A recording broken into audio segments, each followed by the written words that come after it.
nyuma yo gutwara igikombe cya FA Community Shield batsinze equipe ya Manchester City ibitego 3-0 witwa Mikel Arteta yagize icyo aganiriza abanyamakuru ndetse abacira ku mayanja ku kigendanye n'abakinnyi n'ubuze ko abongeramo mbere yuko ino sama irangira. Ariko nanone cyo bamenye nuko uwitwa Julian Alvarez birimo biratangazwa ko ngo yaba yamaze gufata umwanzuro wo kuza kuba joininga ndetse akaba yakwerekeza muri no equipe ya Arsenal. Ibyo byose ndetse n'ibindi birimo bigenda bizamuka nyuma y'uko equipe ya Arsenal yatsinze equipe ya Manchester City. Ibyo ngira ngo tugaruke ariko twibande ku bijyana na transfer. Ariko mbere na mbere kamanze nshimire cyane na mwese mwamaze gukanda subscribe hano kuri Game Sport Hub. Abatarayikanda ariko mbabwire ngo iki nicyo gihe cyiza cyo kugira ngo ukande subscribe ubundi tujye tubana mu biganiro byacu bya buri munsi. Ukanda like kuri no video jya muri comment section y'igitekerezo cyawe ubundi tujye turushaho kubana uko bwije nuko bukeye. Uwitwa Mikel Arteta nyuma y'uko equipe yiwe tsinze equipe ya Manchester City ibitego 3-0 numwakurikiranye umukino murabizi neza ko ari ibitego byabonetse mu buryo busa nk'ubworoheye no equipe. Uwitwa Ricardo Calafiori ku isegonda rya 25 yatsinze igitego cya mbere cy'ino equipe, akurikiraho Kai Havertz ku minota 28 ndetse ku minota 47 atsinda igitego cya gatatu. Uwitwa Martin Odegaard umwe mu bantu abakinnyi benshi cyase abantu benshi batangare banishime the performance y'uno musore w'umugereki wavuye muri equipe ya Club Brugge mu gihugu cy'Ububiligi bita Christophe Torres cyane ko yaje no kubatanga assist ebyiri muri no match. Gusa nyuma y'ibyo byose Mikel Arteta ari magana n'abanyamakuru bamubajije ku kigendanye n'abanyamakuru n'abakinnyi ashobora kuza kwiyongera muri no equipe ndetse n'agenda agira icyo abitangazaho. Ku ikubitiro bari barimo bamubaza ku kigendanye n'abadefenseur no equipe iribuze kwiyongeramo. Murabizi neza ko ubarimo William Saliba dahari ndetse na Julian Timber no kuri no match ntago bakoreshejwe ndetse byitezwe ko ari buze no kumara igihe kinini atari yagaruka. So there is a certain areas that through injuries we are weaker and we need to strengthen. We are trying to do that and we have been trying to do that for weeks. Only when the opportunity is right for the club we will do it. Tasati abizi neza ko ari imyanya bigendanye n'ikibazo cy'imvune dufite ko ari imyanya rwose tutameze neza cyase turi abanyantege nke ndetse dukeneye kuza kuba twongeramo imbaraga. Rero hashize igihe kinini tugerageza kuba twongeramo imbaraga, hashize ibyumweru bitari bike tubikoraho atari ko nyine amahirwe naza ndetse nitubona ko turi mu mwanya mwiza dufite nayo amahirwe yo kubikora turaza kuba tubikora. Bahise bamubaza ku kigendanye no kuba batandukana n'uwitwa Ethan Waneri ndetse na Gabriel Jesus. Batari banagaragaye murabizi neza ko batari bari no kuri bench kuri iyo match bakinaga.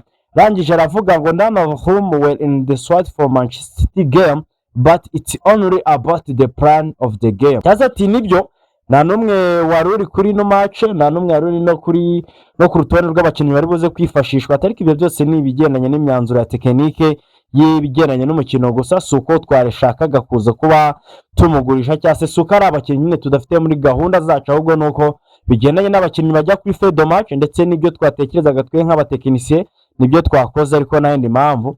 Ariko nanone ibyo ngibyo nyine twise tubivaho tukajya ku makuru arimo agenda atangazwa. Tugaruke cyane ku nkuru ya SPN Argentine irimo itubwira ku bigendanye na situation y'uwitwa Julian Alvarez no kuba yajoininga muri no equipe.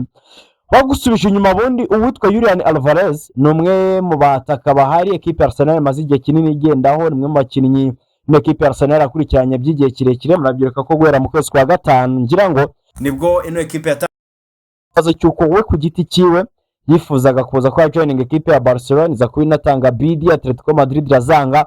Ni saga yabaye ndende ngira ngo murabizi, nayo mpamvu ngira ngo turebereye kuri updates zibigezweho ndetse n'ikirimo cyo kwitega. Murabyibuka mu kwezi kwa gatandatu uyu rutazamu ubwo yari baganira na kimwe mu bitangazamakuru byabo muri Argentine n'ubundi yaragize ati I want to live and to fulfill my dream of joining Barca. We nubwo atigeze yongeraho Barcelona muri icyo kiganiro mu buryo buri direct, ariko nyine abantu benshi bakomeza kugenda bavuga yuko icyifuzo cyo yavugaga ko ari ku joining equipe ya Barcelona. Mu magambo yiwe yanakomeje agira ati I spoke with the people at the club with those I had to speak with and the better thing for everyone is transfer and I want to fulfill my dream. Cyase mu magambo yo amagambo yo tugerageje kuyashyira mu kinyarwanda yaragiraga ati navuganye n'abantu bo muri ekipe ndetse navuganye n'abo ngabo nyine nagombaga kuvugana nabo, ari nko gusobanura ko yavuganye n'abayobozi ndetse ikintu cyiza kuri buri umwe yaba njyewe yaba ekipe twasanze ari transfer cyangwa se ari uko bari buze kuba bareka tugatandukana, ikindi kandi nanjye nkeneye kuzuza inzozi zanjye. Komeza agira ati it's not the time to talk about this but also can't hide it, I try to be a honest person. Nubwo bwose mbizi neza ko iki atari cyo gihe cyiza cyo kuba ndimo ndavuga kuri ibi, ariko nanone sinabisha kuko nagerageje kuba umuntu mwiza. Amakuru rero arimo araturuka kuri no ESPN Argentine nka update y'icyo wamenya kuri no transfer, barimo barakubwira yuko Sporting Director equipe ya Arsenal Andrea Berta ndetse wanahoza akorera muri no equipe ya Atletico Madrid mbere yo kurekeza muri equipe ya Arsenal season ishize, amakuru arimo aremeza ko yaba akiri mu biganiro na CEO wa equipe ya Atletico Madrid bita Miguel Angel Gimarini, ariko ngo kugeza amagingo aya ntago ibyo biganiro byari byagira ikintu kinini bitanga, ariko nyine baracyari mu biganiro ndetse babimazemo n'igihe.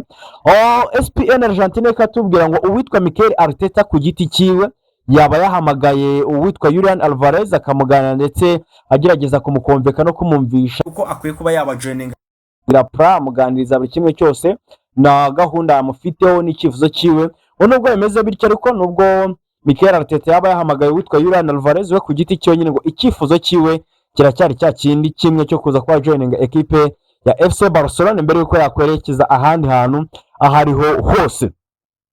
Ni ukuvuga ngo ikintu cyari muri no transfer cyangwa se ikintu cyari muri no saga, uwitwa Julian Alvarez aracyahagaze ku ruhande rwiwe, arakifuza kujya muri equipe ya Barcelona ndetse kuva na mbere murabizi neza ko niyo priority yewe nicyo kifuzo cyo cya mbere, ariko nanone bigendanye n'ibiganiro ndetse n'ibyo twakwita ngo ni ibishashi by'ibihe birimo birasa nk'ibyemeza yuko cyase hari amahirwe menshi arimo agenda yiyongera umunsi ku wundi akajya mu ruhande rwa equipe ya Arsenal yuko ishobora kuza kuba yabona ono rutazamu w'umunya-Argentine. Ahanini bigaturuka ku mubano utari mwiza uri hagati ya Deco perezida wa equipe ya FC Barcelona ndetse nuno Gimarini wa equipe ya Atletico Madrid. Bambizi ko no mu minsi yashize nabo babaye nk'abashyamirana cyane cyane ku mbuga, barageza no kuba basubizanya mu bitangazamakuru amagambo mu by'ukuri twavuga ko atari meza muri diplomasi imiyoborere y'ama equipe, gusa ni ibintu bo bayemeza ko bitagize icyo byangiza ku mubano wabo basanganywe uri personnel.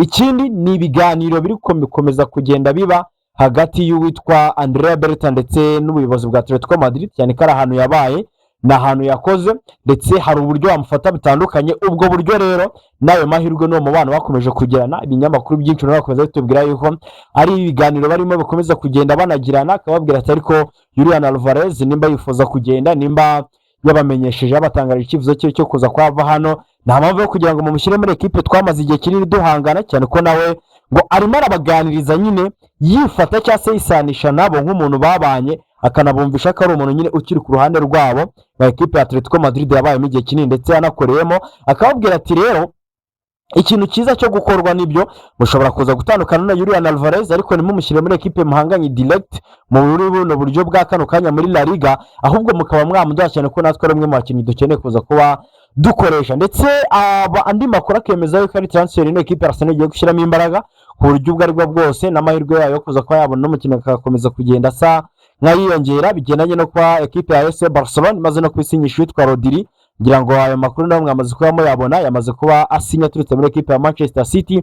Fabrizio Romano yamaze kuba atubwira ko ari here we go, kandi bigendanye na financial status y'ino equipe ya Barcelona bivuze ngo bigiye gusa nk'ibigorana cyangwa se biraza no kugorana cyane ko yabasha kofaringa ibindi bintu birize gukonveka ino equipe ya Atletico Madrid, bigatuma yumva yuko koko ikwiye kumuhereza uno mukinnyi.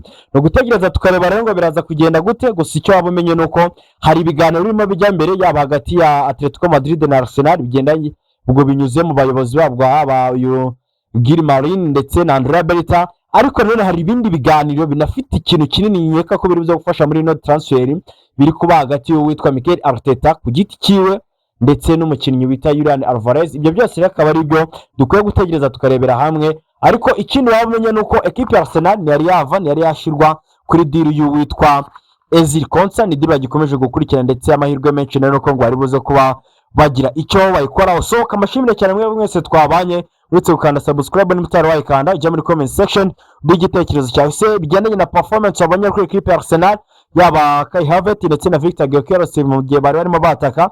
Turabona ko kino equipe ikeneye rutayizamu cyangwa abo ngabo bafite barahageka tuganira.